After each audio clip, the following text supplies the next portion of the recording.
بسم الله الرحمن الرحيم الحمد لله رب العالمين وأشهد أن لا إله إلا الله وحده لا شريك له وأشهد أن محمدا عبده ورسوله صلى الله عليه وعلى آله وسلم. Au nom d'Allah, le tout miséricordieux, le très miséricordieux. Louange à Allah, Seigneur de l'univers. Et j'atteste qu'il n'y a de vrai Dieu sauf Allah, seul sans aucun associé. Et j'atteste que Mohammed est son serviteur et son messager. Qu'Allah le couvre de grâce et de salut, ainsi que sa famille. Voici une exhortation en 3 parties. Composée à partir des différents rappels audio et publications écrites sur les réseaux sociaux, suite au séisme en Turquie et en Syrie, des cheikh Mohammed Yousari, Iyad Qunaybi, Ahmed al-Sayyid et Ahmed ibn Khalid al-Hajari, avec des ajouts personnels. Premier sujet. Les 2 sortes d'épreuves douloureuses, individuelles et collectives. Explication des raisons de chacune. Les épreuves difficiles, c'est-à-dire les malheurs, sont de 2 types, individuels et collectifs. Les malheurs individuels, tels que ceux qui atteignent le musulman dans ses biens, son épouse, ses enfants ou sa santé, surviennent en raison d'une ou plusieurs des 3 choses suivantes. Surviennent en raison d'une ou plusieurs des 3 choses suivantes. La première, à cause de ses péchés et pour le punir. À cause de ses péchés et pour le punir. C'est alors une sanction de la part d'Allah. Notre Seigneur, Ta'ala, exalté soit-il, a dit: est-ce que, lorsque vous avez subi des pertes, c'est-à-dire lors de la bataille d'Uhud, où 70 musulmans tombèrent en martyrs. Est-ce que, lorsque vous avez subi des pertes, pourtant 2 fois moindres que celles infligées à l'ennemi, c'est-à-dire lors de la bataille de Badr, au cours de laquelle les musulmans tuèrent 70 mécréants et en capturèrent autant. Est-ce que, lorsque vous avez subi des pertes, pourtant 2 fois moindres que celles infligées à l'ennemi, vous avez dit: comment cela a-t-il pu arriver? Dit: cela s'est produit par votre faute. Traduction de sa parole: أَوَلَمَّا أَصَابَتْكُمْ مُصِيبَةٌ قَدْ أَصَبْتُمْ مِثْلَيْهَا قُلْتُمْ أَنَّ هَذَا قُلْ هُوَ مِنْ عِنْدِ أَنفُسِكُمْ.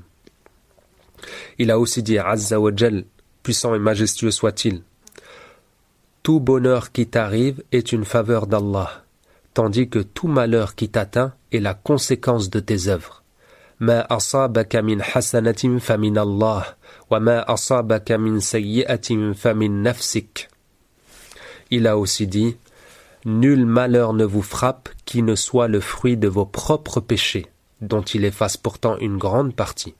وما أصابكم من مصيبة فبما كسبت أيديكم ويعفو عن كثير. La deuxième raison, à cause de ses péchés et pour les expier. À cause de ses péchés et pour les expier. C'est alors une miséricorde de la part d'Allah. Le prophète sallallahu alayhi wa sallam a dit: il n'est pas une fatigue, une maladie, un souci, une peine, une nuisance ou une angoisse qui touche le musulman, jusqu'à même l'épine qui le pique, sans qu'Allah ne lui efface en raison de cela une partie de ses péchés. ما يصيب المسلم من نصب ولا وصب ولا هم ولا حزن ولا أذى ولا غم حتى الشوكة يشاكها إلا كفر الله بها من خطاياه. Il a également dit, sallallahu alayhi wa sallam, le croyant et la croyante ne cessent d'être éprouvés dans leur personne, leurs enfants et leurs biens, jusqu'à rencontrer Allah, exalté soit-il, sans aucun péché. ما يزال البلاء بالمؤمن والمؤمنة في نفسه وولده وماله حتى يلقى الله تعالى وما عليه خطيئة. La troisième raison, non à cause de ses péchés, car il n'en a pas ou n'en a plus au moment où lui vient l'épreuve, mais uniquement pour élever ses degrés.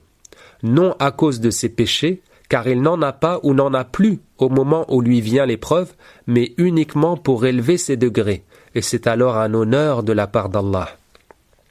Le prophète, sallallahu alayhi wa sallam, a dit: quand un degré au paradis a été destiné par Allah à son serviteur, mais qu'il ne peut atteindre seulement par ses actes, Allah l'éprouve dans sa santé, ses biens ou ses enfants et lui accorde sa réussite pour les endurer patiemment. Ainsi, il atteint le degré qu'Allah lui avait destiné. Quand un degré au paradis a été destiné par Allah à son serviteur, mais qu'il ne peut atteindre seulement par ses actes, Allah l'éprouve dans sa santé, ses biens ou ses enfants et lui accorde sa réussite pour les endurer patiemment. Ainsi, il atteint le degré qu'Allah lui avait destiné. إن العبد إذا سبقت له من الله منزلة لم يبلغها بعمله ابتلاه الله في جسده أو في ماله أو في ولده ثم صبره على ذلك حتى يبلغه المنزلة التي سبقت له من الله تعالى. Comme ces actes pieux ne suffisent pas à eux seuls pour qu'il accède à ce degré, son Seigneur l'honore en lui destinant ces épreuves qu'il endure avec foi, fermeté et patience pour Allah, ce qui ajoute alors à ses bonnes actions une œuvre pieuse de poids très lourd dans la balance. La patience constante face au malheur, as-sabr ala al-bala. Et notre Seigneur, Tabaraka wa ta'ala, béni soit-il et exalté soit-il, a dit: ceux qui font preuve d'une patience constante recevront leur récompense sans mesure. Innama yuwaffa as-sabiruna ajrahum bighayri hisab. Ainsi, le musulman qui traverse une épreuve douloureuse dans sa santé, ou ses biens et sa situation financière, ou encore dans sa relation conjugale, sa relation parent-enfant, sa relation familiale dans un sens plus large, sa relation de voisinage, sa relation avec un collègue de travail ou un camarade d'études, ou bien par la perte d'un être cher, de son logement, de la sécurité, etc. parmi les malheurs de cette vie d'ici-bas, se trouve dans l'un de ces trois cas.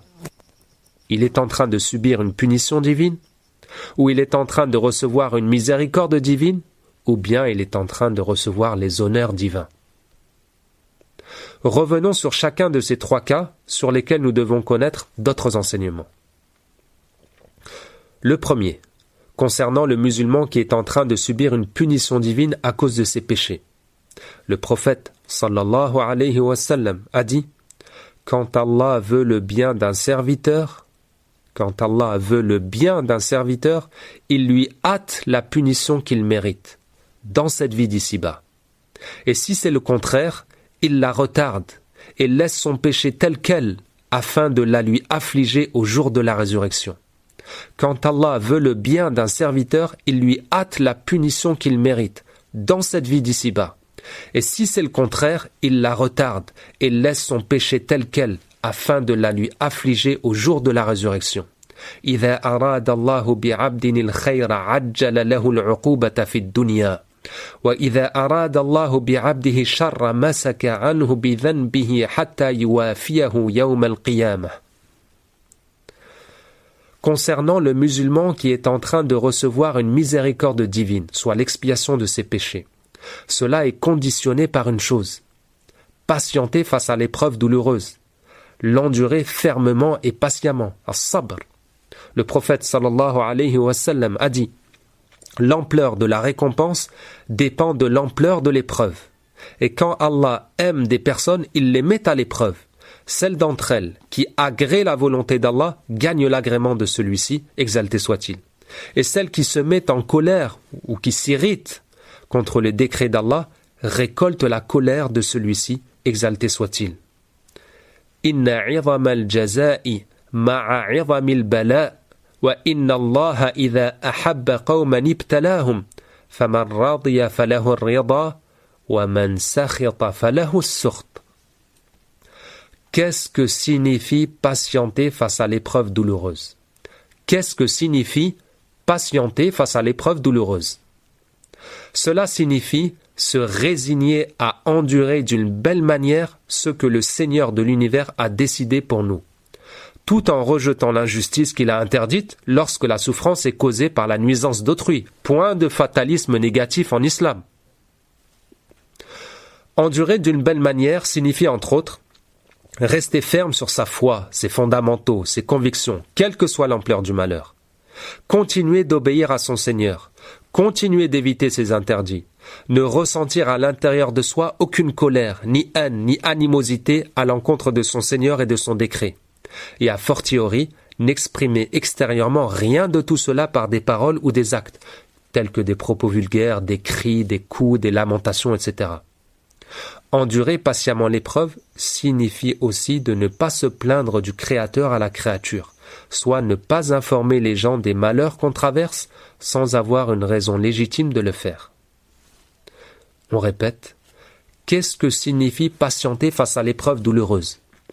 Cela signifie se résigner à endurer d'une belle manière ce que le Seigneur de l'univers a décidé pour nous, tout en rejetant l'injustice qu'il a interdite lorsque la souffrance est causée par la nuisance d'autrui.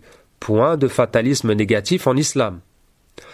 Endurer d'une belle manière signifie entre autres rester ferme sur sa foi, ses fondamentaux, ses convictions, quelle que soit l'ampleur du malheur, continuer d'obéir à son Seigneur, continuer d'éviter ses interdits, ne ressentir à l'intérieur de soi aucune colère, ni haine, ni animosité à l'encontre de son Seigneur et de son décret, et a fortiori, n'exprimer extérieurement rien de tout cela par des paroles ou des actes, tels que des propos vulgaires, des cris, des coups, des lamentations, etc.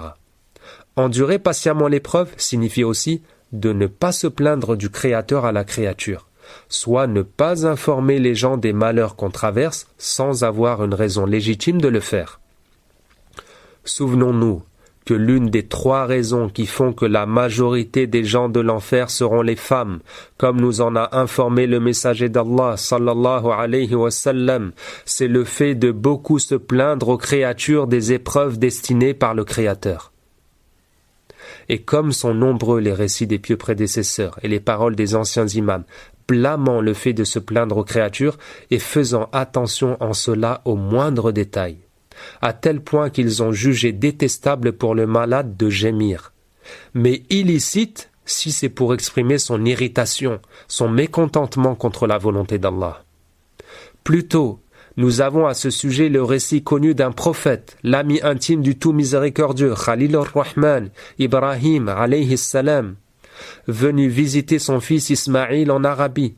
Il ne le trouva pas chez lui, mais trouva son épouse. Celle-ci ne savait pas à ce moment-là qui il était. Il lui demanda comment elle et son mari allaient, et quelle était leur situation. Elle répondit alors à cet inconnu, « Nous allons mal, nous vivons dans la pauvreté et l'adversité. » Ibrahim lui dit, « Lorsque ton mari rentrera, salue-le de ma part et dis-lui de changer le pas de sa porte. » Ismaïl, alayhi salam, comprit que son père lui avait donné l'ordre de divorcer de son épouse. L'imam Ibn Taymiyyah a dit « La patience d'une belle manière est une patience sans plainte aux créatures. » Le prophète Jacob, Ya'qub, alayhi salam, a dit « Je plains ma détresse et ma tristesse à Allah seul. Innama ashku bathi wa huzni ila Allah. » Peu après avoir dit « Il ne me reste plus qu'à m'armer de patience avec une belle manière. » Fasabrun jamil. Le prophète Ya'qub a dit « Je plains ma détresse et ma tristesse à Allah seul. » Peu après avoir dit « Il ne me reste plus qu'à m'armer de patience avec une belle manière. » Comme Allah nous l'a rapporté dans la sourate Yusuf. Plus loin, l'imam Ibn Taymiyyah a dit « Durant la maladie qui causa sa mort, il fut lu à l'imam Ahmed que l'imam Taous, parmi les suivants, at-Tabi'un, avait jugé détestable le gémissement du malade en le qualifiant de plainte, shakwa. Alors l'imam Ahmed ne gémit pas une seule fois jusqu'à mourir.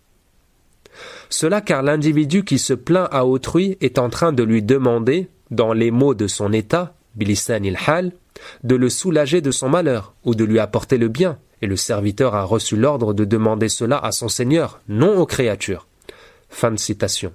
L'imam Ibn al-Qayyim a dit « La patience et la constance, as-sabr, étant le fait de retenir sa langue de la plainte aux créatures, son cœur de l'irritation contre le décret d'Allah, et les membres de son corps des claques, des déchirements des vêtements et autres actes de colère semblables face à l'épreuve, il est alors contraire au fait d'endurer patiemment l'épreuve tout ce qui s'oppose à ces 3 sortes de maîtrise de soi.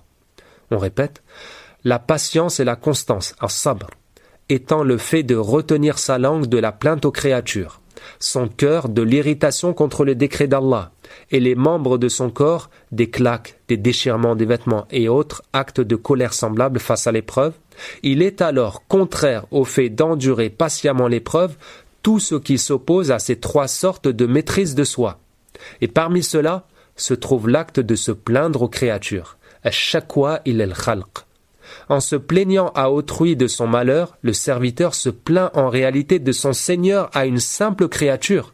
Il se plaint du tout miséricordieux à celui qui n'est point capable de lui faire miséricorde. Fin de citation. L'imam Ibn al-Jawzi a dit « Les pieux prédécesseurs détestaient la plainte aux créatures, car même si elle comporte un certain soulagement pour l'esprit, elle indique la faiblesse et la bassesse de l'individu, tandis que s'en abstenir constamment prouve sa force et sa fierté. » Fin de citation. Ce sujet à lui seul mériterait une exhortation entière, mettant en comparaison deux croyances et deux cultures, sous un titre tel que « Se plaindre aux autres », entre dignité et fierté du musulman et bassesse et faiblesse de l'homme occidental moderne. Troisième et dernier cas, concernant le musulman qui est en train de recevoir les honneurs divins, c'est-à-dire que s'étant déjà purifié de ses péchés, le malheur est là pour élever ses degrés dans l'au-delà. Qu'Allah nous mette parmi cette catégorie.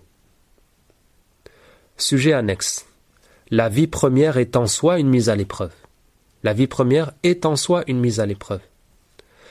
Après nous être rappelé les différentes raisons des malheurs individuels, nous devons constamment garder à l'esprit que notre présence sur terre est en soi une mise à l'épreuve. Allons-nous adorer notre Seigneur et lui obéir, ou bien nous enorgueillir et nous détourner? Allons-nous lui rendre un culte avec force et ferveur, ou bien avec faiblesse et paresse? Allons-nous être parmi les croyants qui devancent tous les autres, ou ceux qui se tiennent sur une voie moyenne, ou bien ceux qui font du tort à eux-mêmes par leurs péchés?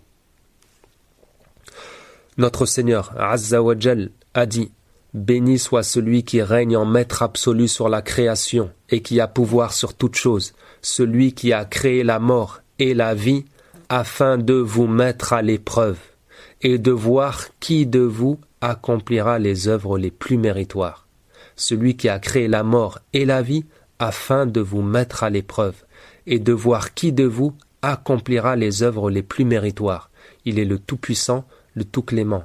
تبارك الذي بيده الملك وهو على كل شيء قدير الذي خلق الموت والحياة ليبلوكم أيكم أحسن عملا وهو العزيز الغفور.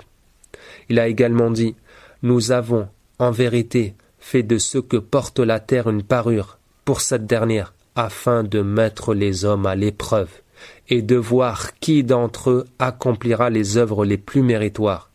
Puis, nous ferons disparaître tout ce qui se trouve à sa surface pour en faire une terre totalement désertique. Inna ja'alna ma 'ala al-ardi zinatan laha linabluwahum ayyuhum ahsanu 'amala wa inna laja'iluna ma 'alayha sa'idan juruza. Et il a dit Ta'ala, je n'ai créé les djinns et les hommes que pour qu'ils m'adorent. Wa ma khalaqatul jinna wal insa illa liya'budun. Deuxièmement, notre prétention d'avoir la foi va nous apporter une mise à l'épreuve supplémentaire. Notre Seigneur Ta'ala a dit « Les hommes pensent-ils que nous les laisserons affirmer qu'ils croient sans éprouver leur foi? Les hommes pensent-ils que nous les laisserons affirmer qu'ils croient sans éprouver leur foi? Nous avons en vérité éprouvé leurs devanciers. Allah distinguera de cette manière ceux qui sont sincères des menteurs. أحسب الناس أن يتركوا أن يقولوا آمنا وهم لا يفتنون ولقد فتنا الذين من قبلهم فليعلمن الله الذين صدقوا وليعلمن الكاذبين. Il a aussi dit, Azza wa Jal, nous allons certainement vous éprouver afin de distinguer ceux d'entre vous qui luttent pour la cause d'Allah patiemment et qui sont sincères dans leur foi. Nous allons certainement vous éprouver afin de distinguer ceux d'entre vous qui luttent pour la cause d'Allah patiemment et qui sont sincères dans leur foi. وَلَنَبْلُوَنَّكُمْ حَتَّى نَعْلَمَ الْمُجَاهِدِينَ مِنْكُمْ وَالصَّابِرِينَ وَنَبْلُوَ أَخْبَارَكُمْ.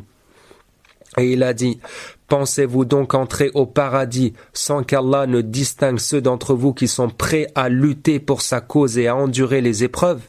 Pensez-vous donc entrer au paradis sans qu'Allah ne distingue ceux d'entre vous qui sont prêts à lutter pour sa cause et à endurer les épreuves? Am hasibatum an tadkhulul jannata wa lamma ya'lamillahu alladhina jahadu minkum wa ya'lam as-sabirin. Et il a également dit, vous serez certainement éprouvés dans vos biens et vos personnes, et ne cesserez d'entendre des paroles blessantes de la part de ceux qui ont reçu les Écritures avant vous et des idolâtres. Vous armer de patience et craindre Allah est sans aucun doute la meilleure résolution à prendre.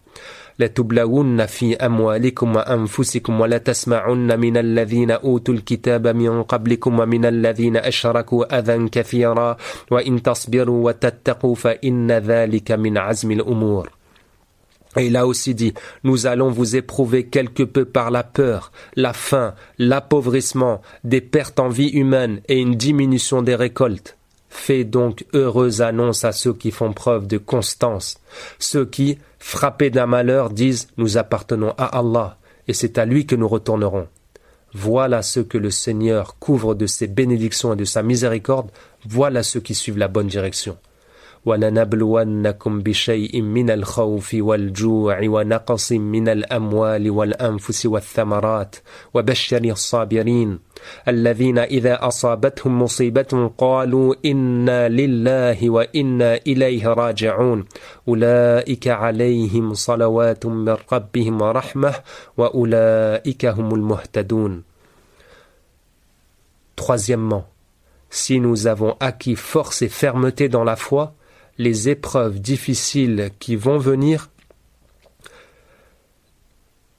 Troisièmement, si nous avons acquis force et fermeté dans la foi, les épreuves difficiles vont devenir encore plus importantes. Si nous avons acquis force et fermeté dans la foi, les épreuves difficiles vont devenir encore plus importantes. Sa'd ibn Abi Waqqas, qu'Allah l'agrée, interrogea le messager d'Allah sallallahu alayhi wa sallam. Envoyé d'Allah, qui sont les gens les plus éprouvés? Les prophètes, répondit-il. Puis, ceux dont la piété se rapproche le plus de la leur, et ainsi de suite.